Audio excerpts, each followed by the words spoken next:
Thank you, Mr. Speaker.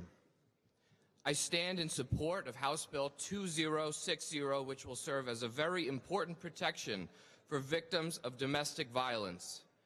This bill comes at a very difficult time for me and my community. You see, fewer than 4 months ago, a resident of my district from West Goshen Township was murdered by her husband with a firearm after decades of physical and emotional abuse from him. I was with her family just a week after the tragedy, and her mother and her sister gave me permission to share her story with you.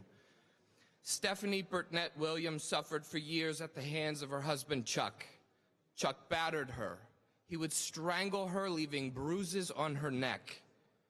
He would drag her around the floors of their house by her long hair. And then on June 1st of this year, he shot her before turning the gun on himself. They leave behind fraternal twins, much like my wife and I have. Stephanie was in the process of getting a PFA, a protection from abuse order, against her husband. But, Mr. Speaker, it's not as easy to get a PFA as you might think.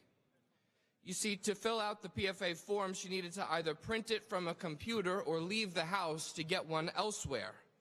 But when your abuser won't let you leave the house, and when the only computer in the house is his, it delays things. When she finally filled out the form, she missed several follow-up phone calls because he was in the house with her every single time the phone rang. She was on the cusp of having that PFA when he finally shot her. But here's the catch, Mr. Speaker. Even if she'd been able to answer that phone call, even if she had been able to take her kids and escape, he still would have had 60 days to surrender his firearms under current law, and that is 60 days too many. Then, Mr. Speaker, only 6 days ago, another incident took place in my district. A very troubled individual who also once had a PFA against him showed up in West Bradford Township and shot at his wife while she was in her driveway. Thankfully, he missed her, but unfortunately, he didn't miss his own parents when he drove to their senior living facility and shot both of them. He then showed up in my district yet again and was found dead there. Mr. Speaker, I stand here not only as a member of the House of Representatives, but also as a former board member of the Domestic Violence Center of Chester County.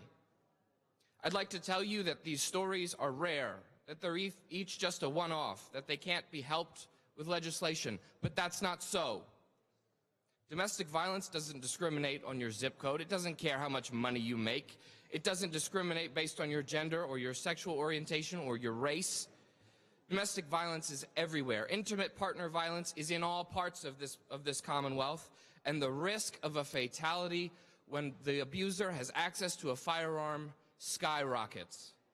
That's why I support House Bill 2060. It'll force abusers issued a PFA to surrender their firearms within the first 24 hours of being issued a protection from abuse order. Mr. Speaker, I urge my colleagues to pass this bill, and I ask them not to let this opportunity pass them by. Nothing guarantees the triumph of evil like refusing to fight it in the first place. Mr. Speaker, I stand with those in the shadows, and I urge my colleagues to vote yes on House Bill 2060. Thank you.